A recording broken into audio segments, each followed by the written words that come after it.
Naydayo friends, good day sa lahat. Another weekend bike ride for me and kasama ko ulit si Paolo papuntang Clark. Pero imi-meet up muna namin sa SM Clark mga iba kong mga kaibigan na na-invite ko lang din the day before. Hindi ko rin akalain makikita ko dito si Jordan na dati ko rin ka-work pero na-invite ko lang din sa YouTube comment sa page niya.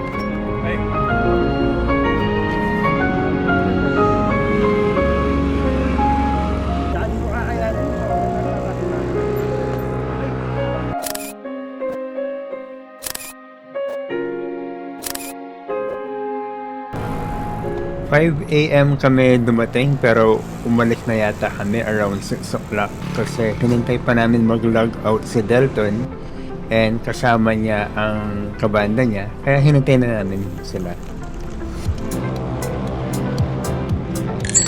Mabagal lang ang pace namin dito and yun naman talaga ang original plan, chill ride lang kasi meron kami mga kasamang naka mountain bike and cruiser bike.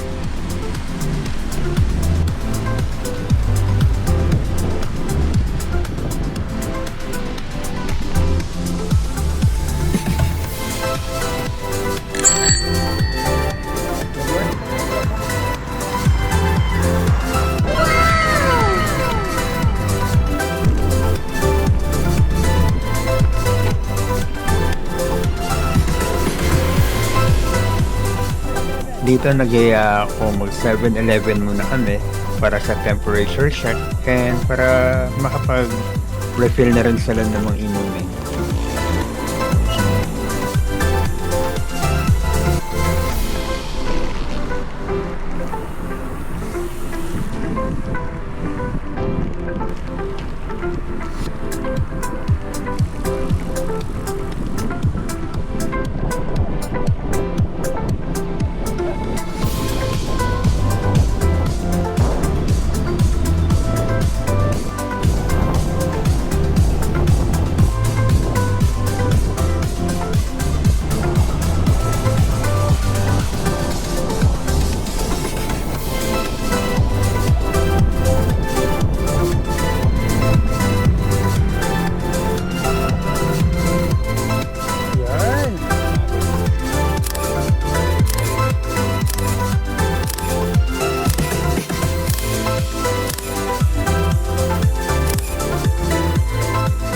After namin magstay ng konti dito sa Sacobia Bridge, i-under lang namin ng konti and mag-U-turn and hindi na namin ibababa kasi baka mahirapan sila paakyat yung mga bago kong kasama na hindi pa bumaba dun sa Sacobia.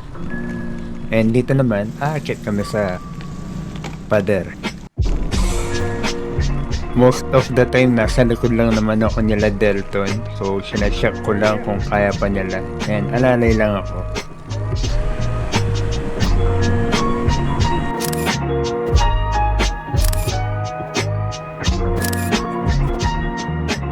After makapag-regroup sa taas ng pader and makapagpahinga, pupunta muna kami sa Aqua Planet.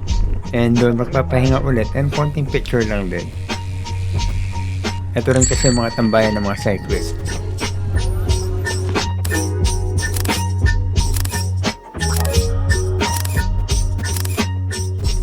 Si Jordan dati kong ka-work pero nag-resign na and lately ko lang naman din nalaman na nagbabike siya sa YouTube niya. Follow niyo na lang siya. Last break lang kami sa 7-Eleven na pinanggalingan namin kanina and doon na kami nagkahiwalay ng tatlo kong kasama sa ride kasi pupunta sila ng Mabalacat Gate.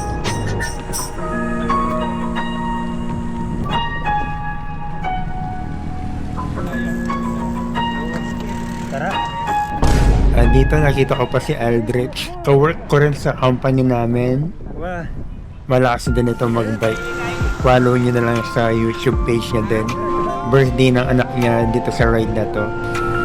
Na mahaba-haba rin yun. I-ride nila the following day. Kaya lang hindi na ako nakasama.